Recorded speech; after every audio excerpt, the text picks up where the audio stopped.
السلام عليكم ورحمة الله وبركاته.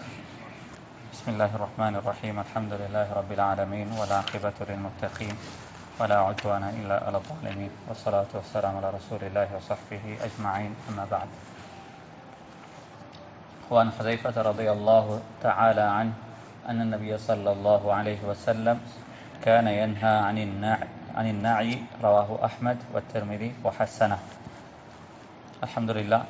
போன கிழமை நாங்கள் ஹதரத் ரசூலுல்லாஹி ஸல்லல்லாஹு அலைஹி வஸல்லம் அவர்கள் ஜனாசாவுடைய தொழுகையை யாருக்கு எவ்வாறு நடத்தினார்கள் என்பதை சம்பந்தப்பட்ட சில விஷயங்களை பார்த்தோம். அதில் மிக முக்கியமாக எங்களோட ஜனாசாக்களை யார் தொழுவிக்க வேண்டும், எங்களோட ஜனாசாக்களை யார் தொழுவிக்கிறது சிறந்தது என்று சம்பந்தப்பட்ட சில விஷயங்களை பார்த்தோம். அல்லாஹ் சுப்ஹானஹு வ தஆலா நல்ல விஷயங்களை வாழ்க்கையில் கேட்டு அதை அமல் செய்யக்கூடிய பாக்கியத்தை அல்லாஹ் நம் அனைவர்களுக்கும் தந்தருள்வானா.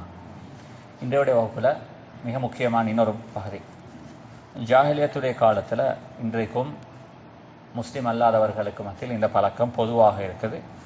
ஒருவர் மௌத்தானால் அதுக்கும் மிக முக்கியமாக சமூகத்தில் அங்கீகாரம் உள்ள அல்லது ஏதோ ஒரு பிரபல்யமான மனிதர்கள், சமூகத்தில் மதிப்புக்குரியவர்கள் மரணிக்கும் பொழுது அவருடைய ஜனாசாக்களுக்கு அவருடைய மையத்துகள் அடக்கம் செய்யப்படுவதற்கு முன்னால் அந்த ஜனாசாக்களை வைத்து இரங்கல் சொல்வது அல்லது இரங்கல் படிப்பது, அதே நேரத்தில் இன்னும் புகழஞ்சலி என்று சொல்லி ட்ரைபியூட், இங்கிலீஷில் சொல்லுவாங்க ட்ரைபியூட் என்பதாக சொல்கிறது, கொண்டலன்ஸ், இந்த மாதிரியான பல விஷயங்கள் பொதுவாக முஸ்லீம்களுடைய ஜனாசாக்களை நடக்கிறத நாங்கள் என்ன செய்யலாம், பார்க்கலாம். சில கட்டங்களில் அவங்களுடைய உடம்பை அவங்க பற்ற வைக்கிறதாக இருந்தால் அந்த இடத்துல நடக்கிறதுக்கு முன்னால் இந்த ட்ரைபியூட்டுக்கான ஒரு ஃபங்க்ஷன்ஸ் நடக்கும். பொதுவாக கிறிஸ்டியன்ஸ் மாறியவர்களாக இருந்தால் சர்ச்சில் இந்த ஃபங்க்ஷன்ஸ் பெரிதாக நடக்கிறதுக்கான அந்த வளமைகளை நாங்கள் பார்த்துருக்கிறோம்.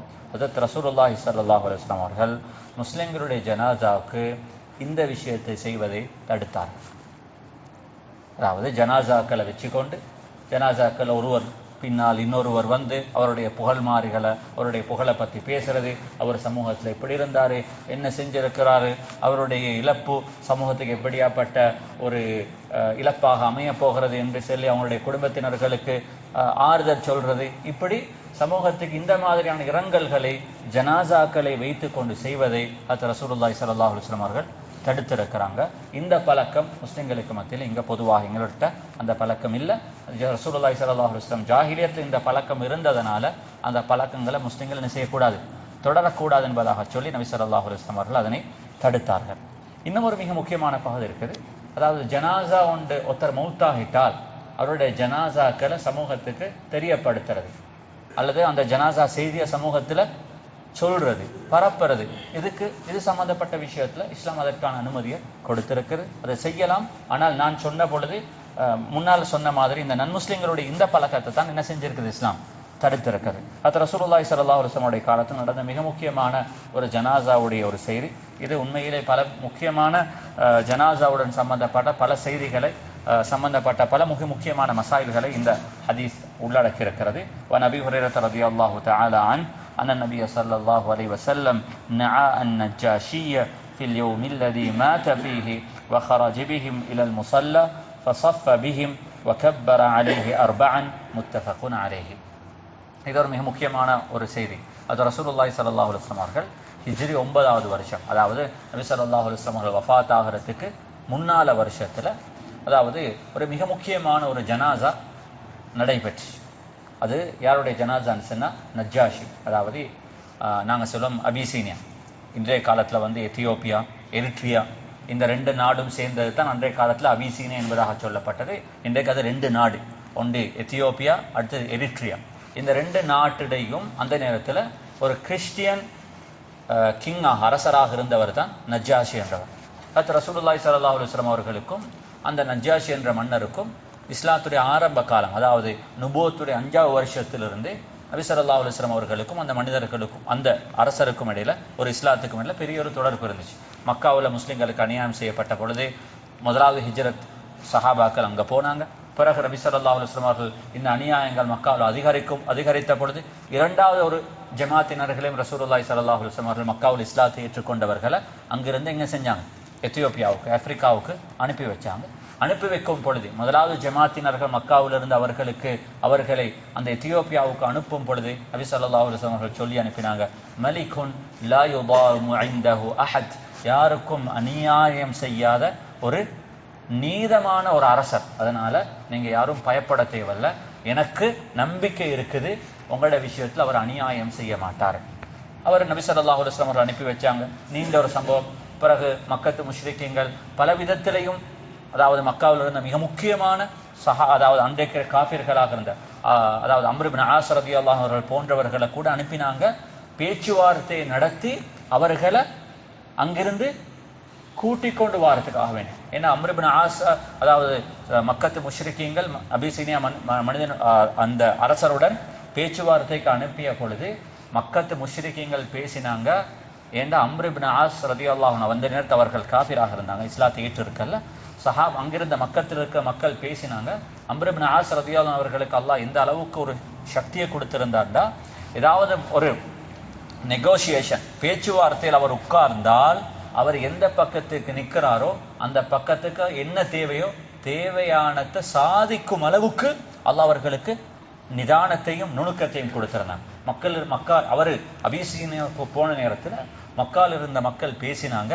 அவங்க எல்லாருக்கும் கையில மாஞ்சி போட்டு என்ன செஞ்சிருவாங்க, அங்கிருந்து கூட்டி கொண்டு வந்துடுவார். ஏன்னா அந்த அளவுக்கு அவருக்கு அல்லாஹ் ஒரு எபிலிட்டிய, ஒரு பலத்த சக்தி அல்லாஹ் கொடுத்திருந்தாங்க. ஆனா அங்க போனவங்க வெறும் கையோடு திரும்பி வந்த பொழுது மக்கால் இருந்த மக்கள் கேட்டாங்க. அவருடைய நண்பர்களாக இருந்தவங்க Abu Sufyan, Safwan, Khalid bin Walid ரலியல்லாஹு அன்ஹு போன்ற சஹாபாக்கள் அம்ர் இப்னு ஆஸ் ரலியல்லாஹு அன்ஹு கேட்டாங்க, இப்படி அம்ர், நீங்க இதுலயுமே இதுவரைக்கும் தோத்ததில்லையே, எப்படி இதுல தோத்தீங்க என்பதாக கேட்ட பொழுது அம்ர் இப்னு ஆஸ் ரலியல்லாஹு அன்ஹு அவர்களை பார்த்து சொன்னார்கள், இந்த நேரத்தில் நான் ஃபைட் பண்ணினது ஹக்குக்கும் பாத்திலுக்கும் இடையில. ஒரு ஹக்கு பாத்திலுக்கு முன்னால தோத்து போறதுக்கான சந்தர்ப்பங்கள் சரியான குறைவு. அதனாலதான் எனக்கு அவரை நெகோஷியேட் பண்ணி அவர்களை நான் சொல்றதை ஏற்றுக்கொள்ள வைக்கிறது என்பது இது சாதாரணமான ஒரு விஷயமாக இருக்கல்ல. அவரே தன்னுடைய தோல்வியை ஏற்றுக்கொண்டார்கள். அந்த நேரத்திலே அவர்கள் இஸ்லாம் உண்மை என்பதை புரிந்திருந்தாலும் சில தடங்கல்கள் அவர்கள் இஸ்லாத்தை வாரத்துக்கு தடையாக இருந்துச்சு. பின்னால காலங்க அவர்கள் அந்த விஷயத்தை உணரும் பொழுது அல்ஹம்துலில்லாஹ் ஃபத்ஹ் மக்காவுக்கு முன்னால அம்ர் இப்னு ஆஸ் ரலியல்லாஹு அன்ஹு அவர்கள், ஹாலித் இப்னு வலீத் ரலியல்லாஹு அவர்களும் இஸ்லாத்துக்கு வந்தாங்க. அப்ப இந்த நஜ்ஜாஷி என்ற மனிதர், இந்த சஹாபாக்கள் போய் அவர்கள் இஸ்லாத்தை பற்றி அவர்களுக்கு சொன்ன பொழுது ரசூலுல்லாஹி ஸல்லல்லாஹு அலைஹி வஸல்லம் என்றால் அவர் முறையான சரியான கிறிஸ்டியானிட்டியை ஃபாலோ பண்ணினவர்கள். அதாவது அவர்கள் கிறிஸ்டியானிட்டியில் எங்களுக்கு தெரியும் ட்ரினிட்டின்ற ஒரு கொள்கை இருக்குது. அதாவது ஃபாதர், சன், ஹோலி ஸ்பிரிட். அதாவது ஈசா அலைஹிஸ்ஸலாம் அவர்கள் இறைவனுடைய குழந்தையாகவும், ஈசா அலைஹிஸ்ஸலாம் அவர்களுக்கு உள்ளால இறைவனிலிருந்தும் ஒரு ஹோலி ஸ்பிரிட் ரூஹ், அல்லாஹ்வுடைய ரூஹ் அவர்களுக்கு ஊதப்பட்டிருப்பதாகவும் அவர்கள் நம்பினார்கள். இந்த கொள்கைக்கெல்லாம் முரணான சரியான ஈசா அலைஹிஸ்ஸலாம் அவர்கள் பரப்பிய இந்த இஞ்சிலுடைய கொள்கையை ஏற்றுக்கொண்டவர் தான் நஜ்ஜாஷி.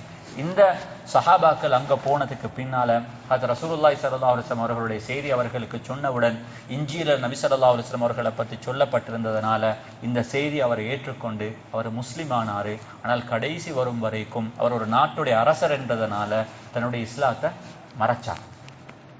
அப்ப நபி ஸல்லல்லாஹு அலைஹி வஸல்லம் அவர்கள் அதாவது மதீனாவுக்கு ஹிஜ்ரத் சென்ற பொழுது அங்கிருந்த அபிசீனியாவுக்கு ஹிஜ்ரத் செய்திருந்த சஹாபாக்களும் திரும்பவும் மக்காவுக்கு திரும்பி வந்தார்கள். ஹிஜ்ரி 9வது வருஷம் நஜ்ஜாஷி மௌத்தான நாள், ஃபில் யௌமில் லதி மாத ஃபீஹ். இது ரசூலுல்லாஹி ஸல்லல்லாஹு அலைஹி வஸல்லம் ஒரு முஅஜிஸா. இது இருந்ததே மிடில் ஈஸ்ட்ல, மதீனா இருக்கிறது மிடில் ஈஸ்ட்ல. அங்கிருந்து 1000 கிலோமீட்டருக்கு அங்கால் இருக்கக்கூடிய ஆப்பிரிக்காவில் உள்ள எத்தியோப்பியாவில் நஜ்ஜாஷி மௌத்தாகிறாரு. அவர் மௌத்தான அதே நாள் அன்று ஹஜ்ரத் ரசூலுல்லாஹி ஸல்லல்லாஹு அலைஹி வஸல்லம் அவர்கள் மதீனாவில் அறிவிப்பு செய்தார்கள், இன்றைய நாள் நஜ்ஜாஷி என்ன செஞ்சிருக்கிறாங்க, அபிசீனியாவில் வஃபாத்தாக இருக்கிறாங்க. இது அவர்களுக்கு நபி ஸல்லல்லாஹு அலைஹி வஸல்லம் அவர்களுக்கு வஹீயின் மூலம் அறிவிக்கப்பட்டுச்சு.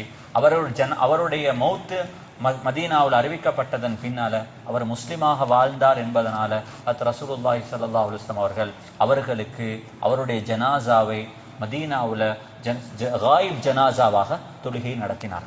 இது உண்மையிலே நஜ்ஜாஷியினால இந்த உம்மத்தினர்களுக்கு அறிமுகப்படுத்தப்பட்ட இன்னும் ஒரு மிக முக்கியமான ஒரு இபாத். என்று அது வரும் வரைக்கும் காயிபான ஜனாசா என்பதை ரசூலுல்லாஹி ஸல்லல்லாஹு அலைஹி வஸல்லம் அவர்கள் யாருக்கும் தொழுகித்திருக்கல. ஏண்டால் அவருடைய ஜனாசா அங்க வஃபாத்தாக இருக்குது.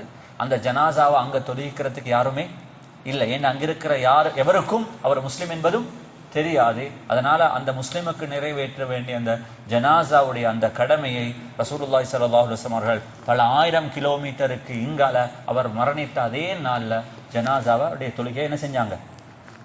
மதீனாவுடைய பூமியில ரசூலுல்லாஹி ஸல்லல்லாஹு அலைஹி வஸல்லம் அவர்கள் தொழுவித்தார்கள். அந்த அப்ப இதுல ஒன்று காயிப் ஜனாசாவுடைய இந்த மஷ்ரூஇயத், அதாவது எங்களுக்கும் காயிபான ஒரு ஜனாசாக்கள், அதாவது ஊருக்கு வெளியில போன ஒரு மனிதர் ஏதோ ஒரு கட்டத்தில் அவர் வெளியில வஃபாத்தாக இருக்கிறாராக இருந்தால் அவருடைய ஜனாசா என்ன செய்யலாம்? இங்க தொழுவிக்கப்படலாம்.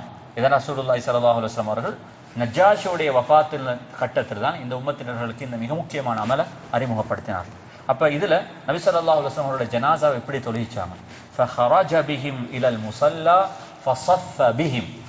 அவர்களை நபி ஸல்லல்லாஹு அலைஹி வஸல்லம் அவர்கள் மஸ்ஜிதுக்கு அழைத்து அவர்களை சஃப்ல நிப்பாட்ட வச்சுதான் நபி ஸல்லல்லாஹு அலைஹி வஸல்லம் அவர்கள் ஜனாசாவுடைய தொழுகையை தொழுகிச்சாங்க. இது மிக முக்கியமான ஒரு பகுதி. தொழுகையில நிற்கும் பொழுது நாங்க சஃப்ல நிக்கிறதுல எந்த அளவுக்கு நாங்க முக்கியத்துவம் கொடுக்கிறோமோ இதே முக்கியத்துவம் ஜனாசாவுடைய தொழுகையில சஃப்ல நிக்கிறதுக்கும் முக்கியத்துவம் கொடுக்கப்படும். அதனாலதான் ஃபஸஃப பிஹிம், நபி ஸல்லல்லாஹு அலைஹி வஸல்லம் அவர்களை சஃப்களாக நிறுத்தி ஜனாசாவுடைய தொழுகையை ஃபகப்பர அலைஹி அர்பஅன், 4 தக்பீர்களை கொண்டு நபி ஸல்லல்லாஹு அலைஹி வஸல்லம் அவர்களுக்கு ஜனாசாவுடைய தொழுகையை நடத்தினார்கள். எனவே இது ஒரு மிக முக்கியமான ஒரு பகுதி. இதில் ரசூலுல்லாஹி ஸல்லல்லாஹு அலைஹி வஸல்லம் அவர்களுடைய ஒரு முஅஜிஸா. அதே நேரத்தில் இந்த உம்மத்தினர்களுக்கு நஜ்ஜாஷியுடைய அந்த வஃபாத்தின் ஊடாக அல்லாஹ் இந்த உம்மத்தினர்கள் அறிமுகப்படுத்திய மிக முக்கியமான இன்னொரு இபாதத்து தான், நம்ம ஊரை விட்டும் யாராலும் ஒருவர் தொலைவில் வஃபாத்தானால் அவருக்காக வேண்டி ஜனாசாவுடைய தொழுகை என்ன செய்யலாம்? இங்க நடத்தப்படலாம். அடுத்த ஹதீஸ், இது ஒரு மிக முக்கியமான இன்னும், அதாவது இதெல்லாம் தொழுகையோட சம்பந்தப்பட்ட மிக முக்கியமான பகுதிகள். வன் இப்னு அப்பாஸ் ரலியல்லாஹு அன்ஹுமா قال سمعت النبي صلى الله عليه وسلم يقول ما من رجل مسلم يموت فيقوم على جنازته 40 رجلا لا يشركون بالله شيئا إلا شفع الله فيهم رواه مسلم وفي رواية 3 صفوف. இப்னு அப்பாஸ் ரலியல்லாஹு அன்ஹு சொல்கிறார்கள், நபி ஸல்லல்லாஹு அலைஹி வஸல்லம் அவர்கள் சொல்வதை நான் கேட்டிருக்கிறேன். யாராலும் ஒரு மனிதர் வஃபாத்தாகி அவருடைய ஜனாசாவுக்கு 40 பேர் அவருடைய ஜனாசாவுடைய தொழுகையில் கலந்து கொண்டால், அவங்க யாரு?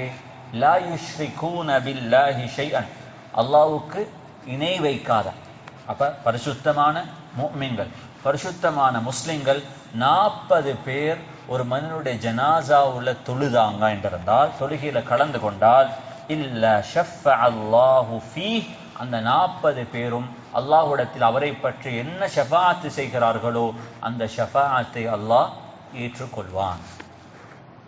இதராக முக்கியமான ஒரு பகுதி. இன்னொரு ஹதீஸ்ல வந்திருக்குது சலாசத்து சுஃபூஃப். அப்ப நாங்க ஏதாவது ஒரு ஜனாசாவுக்கு போறோம் என்றிருந்தால் அந்த ஜனாசாவுக்கு 40 பேர் தொழுகைக்கு வரல என்றிருந்தால் கட்டாயமாக இமாம் என்ன செய்யணும்டா, அங்க ஜனாசாவுக்கு கலந்து கொண்டிருக்கிறவர்களை 3 சஃப்புகளாக உடைச்சு நிப்பாட்டும். இன்னொரு ரிவாயத்துல வந்திருக்குது, ஒரு மனிதனுடைய ஜனாசாவுக்கு 3 சஃப்புகள் தொழுவுமாக இருந்தால் அந்த 3 சஃப் தொழுதாலும் அந்த 3 சஃப்ல நிற்கிறவர்கள் அந்த ஜனாசாவுடைய விஷயத்துல ஷஃபாஅத் செய்தால் அவருடைய ஷஃபாஅத்துகளை அல்லாஹ் ஏற்றுக்கொள்வான். அவர்கள் நல்ல மனிதர், இவர் சாலிஹான ஒரு மனிதர், சமூகத்துக்கு நலவு செய்திருக்கிறார், அல்லாஹ் அவருடைய பாவங்களை மன்னிக்க வேண்டும் என்பதாக அந்த 40 பேரோ அந்த 3 சஃப்ல நிற்கிறவர்கள் அவருக்கு ஷஃபாஅத் செய்தால் கட்டாயமாக அந்த ஷஃபாஅத் அவருடைய விஷயத்துல ஏற்றுக்கொள்ளப்படும். அப்ப ஒரு 40 பேர் ஒரு ஜனாசாவுல ஏண்ட ஜனாசாவுல நான் கலந்து கொள்ளும் அளவுக்காவது நாங்க சமூகத்தோட என்ன செய்யணும்? வாழணும். 40 பேர் என்னுடைய ஜனாசாவுல இன்னாளுடைய ஜனாசாவுக்கு நான் கட்டாயமாக போகணும்.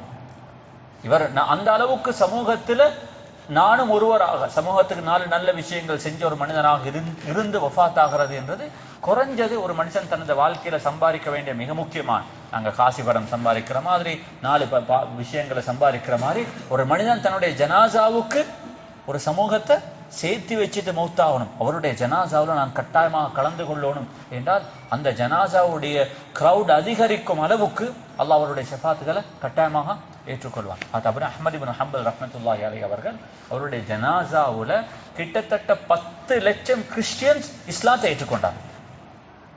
அப்ப ஜனாசாவை தொழுதவர்கள் எத்தனை பேர் என்பதை எண்ணக்கூட முடியாது. அதனால உலகத்துல நல்லோர்கள் அவர்கள் சமூகத்துக்கு என்ன செஞ்சிருக்கிறாங்க, சமூகத்துக்கு அவர்கள் எப்படியாப்பட்ட பங்களிப்பை செஞ்சிருக்கிறாங்க என்றதை நாங்க பார்க்கணுமாக இருந்தால் அந்த மக்களுடைய எதை பாருங்க, ஜனாசாவை பாருங்க. இது ஒரு மிக முக்கியமான ஒரு செய்தி. எனவே அதனால தான் ரசூலுல்லாஹி ஸல்லல்லாஹு அலைஹி வஸல்லம் சொன்னார்கள், ஒரு மனிதனுடைய ஜனாசாவில் குறைஞ்சது 40 பேராலும் இருக்கிற அளவுக்கு நாம் நமது ஜனாசாக்களை மாற்றணும். ஏன்? அவர்கள் சொல்லக்கூடிய அந்த துஆவை கட்டாயமாக அல்லாஹ் செய்வான், ஏற்றுக்கொள்வான். எனவே அல்லாஹ் சுப்ஹானஹு வ தஆலா அப்படியாப்பட்ட மையத்துகளை நம் அறிவர்களுக்கு நசீபாக்குவான். கடைசியாக வான் சமரத் இப்னு ஜுந்துப் ரலியல்லாஹு அன்ஹு قال صليت وراء النبي صلى الله عليه وسلم على امرأة ماتت في نفاسها فقام وسطها متفق عليه. رسول الله صلى الله عليه وسلم காலத்துல ஒரு பெண் பிரசவத்துல வஃபாத்தானாங்க. அதாவது டெலிவரியுடைய கட்டத்துல அந்த பெண் வஃபாத்தான பொழுது, மெட்டர்னிட்டி டெத் அந்த பெண்ணுக்கு ஏற்பட்ட பொழுது நபி ஸல்லல்லாஹு அலைஹி வஸல்லம் அவர்கள் அந்த பெண்ணுக்கு ஜனாசா தொழுகை நடத்தும் பொழுது அந்த ஜனாசாவுல நடுவுல ஹிப்புக்கு கிட்ட என்ன செஞ்சாங்க, நின்றுதான் அந்த ஜனாசாவை தொழிச்சாங்க. இது ஒரு மிக முக்கியமான ஒரு பாதி. இன்றைக்கும் இந்த பழக்கம், இந்த சுன்னத்தை நாங்கள் பழமையாக அமல் செஞ்சு வர்றது. ஆணாக இருந்தால் ஜனாசாவுடைய ஷோல்டருக்கு கிட்ட நிற்போம், பெண்ணாக இருந்தால் அந்த ஜனாசாவுடைய ஹிப்புக்கு கிட்ட தான், அதாவது இடுப்புக்கு கிட்ட தான், நடுவில் தான் என்ன செய்வார், ஜனாசாவை தொழுகிறவர் நின்று அந்த ஜனாசாவுடைய தொழுகையை நடத்துவாங்க. ரசூலுல்லாஹி ஸல்லல்லாஹு அலைஹி வஸல்லம் அவர்கள் இதனை அவர்களுடைய மதீனாவுல இந்த பெண்ணுக்கு ஜனாசாவுடைய தொழுகை நடத்தும் பொழுது ரசூலுல்லாஹி ஸல்லல்லாஹு அலைஹி வஸல்லம் அவ்வாறு இருந்துதான் என்ன செஞ்சிருக்கிறாங்க, ஜனாசாவுடைய தொழுகை நடத்தினாங்க. وعن عائشة رضي الله عنها قالت والله لقد صلى رسول الله صلى الله عليه وسلم على ابن بيضاء في المسجد رواه مسلم. கடைசியாக அதாவது ஜனாசாவுடைய தொழுகை இங்க நடத்தப்படாது, ஜனாசாவுடைய தொழுகை மஸ்ஜிதில் நடத்தலாம். எங்க நடத்தலாம்? ரசூலுல்லாஹி ஸல்லல்லாஹு அலைஹி வஸல்லம் அவர்கள் அந்த மஸ்ஜித் மதீனாவுல நடந்த பல ஜனாசாக்களை என்ன செஞ்சிருக்கிறாங்க, மஸ்ஜித் நபவிக்குள்ளாலேயே தொழுவித்திருக்கிறாங்க. ஆயிஷா ரலியல்லாஹு அன்ஹா இடத்துல இந்த கேள்வி கேட்கப்பட்ட பொழுது ரசூலுல்லாஹி ஸல்லல்லாஹு அலைஹி வஸல்லம் அவர்கள் ஜனாசாவுடைய தொழுகை எங்க நடத்திருக்கிறாங்க என்று சொன்ன பொழுது ஆயிஷா ரலியல்லாஹு அன்ஹா சொன்னார்கள், நான் பார்த்திருக்கிறேன் பைதா என்ற ஒரு பெண்மணி, இவர் ஒரு முஹாஜிரா, மக்காவில் இருந்த ஒரு பெண்மணி. அவர்கள் குடும்பமாக இஸ்லாத்துக்கு வந்தாங்க. அவருடைய 2 மகன்மார் சஹல், சுஹைல், இந்த 2 பேரும் மக்காவுல இருந்து மதீனாவுக்கு ஹிஜ்ரத் செய்து மதீனாவுல வஃபாத்தான 2 சஹாபாக்கள். ஒன்று சஹல், அடுத்தது சுஹைல். இந்த சஹல் அதே போன்று சுஹைல், இந்த 2 பேருமே ரசூலுல்லாஹி ஸல்லல்லாஹு அலைஹி வஸல்லம் உடைய ஆயுள் காலத்துல வஃபாத்தானவர்கள். அந்த 2 பேருடைய ஜனாசாவையும் நபி ஸல்லல்லாஹு அலைஹி வஸல்லம் அவர்கள் மஸ்ஜித் நபவிக்குள்ளால் வைத்து தான் செஞ்சிருக்கிறாங்க, அவருடைய ஜனாசாவை தொழுகை நடத்தினார்கள் என்பதாக ஆயிஷா ரலியல்லாஹு அன்ஹா அவர்கள் சொல்லியிருக்கிறார்கள். எனவே ஜனாசாவுடைய தொழுகை மஸ்ஜிதில் நடத்தப்படும், மஸ்ஜிதில் நடத்தலாம். ரசூலுல்லாஹி ஸல்லல்லாஹு அலைஹி வஸல்லம் அவர்கள் மஸ்ஜிதில் தொழுவிச்சிருக்கிறாங்க. அந்த தொழுவிக்கும் பொழுது ஆணாக இருந்தால் நாங்கள் எங்க நிற்போம், ஷோல்டருக்கு கிட்ட நிற்போம். பெண்ணாக இருந்தால் அவருடைய ஹிப்புக்கு கிட்டால என்ன செய்யறது, அவருடைய இடுப்புக்கு பக்கத்துல, இடுப்புடைய பகுதிகளில் அவருடைய தொழுகை நடுவில் நின்று தொழுகை நடத்தப்படும். அதே நேரத்தில் குறைஞ்சபட்சம் நாங்கள் முயற்சி செய்வோம், எங்களோட ஜனாசாவில் 40 பேராவதும் ஜனாசாவில் கலந்து கொள்வதற்கு. ஏதாலும் ஒரு கட்டம், ஒரு காரணம், உதாரணமாக அந்த நேரத்தில் கோவிட் மாதிரியான ஏதாவது ஒரு சிச்சுவேஷன் அல்லது அதிகமானவர்களுக்கு அந்த ஜனாசாவில் கலந்து கொள்றதுக்கான சந்தர்ப்பம் கிடைக்கல என்றிருந்தால் ஹதீஸ்ல வந்திருக்குது, ஒரு ஜனாசாவுக்கு 3 சஃப்புகள் நின்றாலும் அவர்கள் செய்யக்கூடிய ஷஃபாஅத் அல்லாஹ் ஏற்றுக்கொள்வான். நம்பர்ஸ் குறைஞ்சால் குறைஞ்சபட்சம் இந்த இருக்கிற நம்பர்ஸை நாங்கள் என்ன செய்வோம், 3 சஃப்புகளாக உடைச்சி அந்த ஜனாசாவுக்கு நாங்கள் நிப்பாட்டுவோம் என்றால் அந்த 3 சஃப்பாக இருந்தால் அவருடைய ஷஃபாஅத்தையும் அல்லாஹ் ஏற்றுக்கொள்வான் என்பதாக ரசூலுல்லாஹி ஸல்லல்லாஹு அலைஹி வஸல்லம் அவர்கள் சொல்லியிருக்கிறதுனால. எனவே இன்றைக்கு ஜனாசாவோட சம்பந்தப்பட்ட சில மிக முக்கியமான பாதைகளை பார்த்தோம். நாங்கள் ஜனாசாவை எப்படி தொழுவிக்கிறது, மஸ்ஜிதில் தொழுவிக்கிறது, ஜனாசாவில் எத்தனை பேர் கலந்து கொண்டானுடைய சிறப்பு இருக்குது.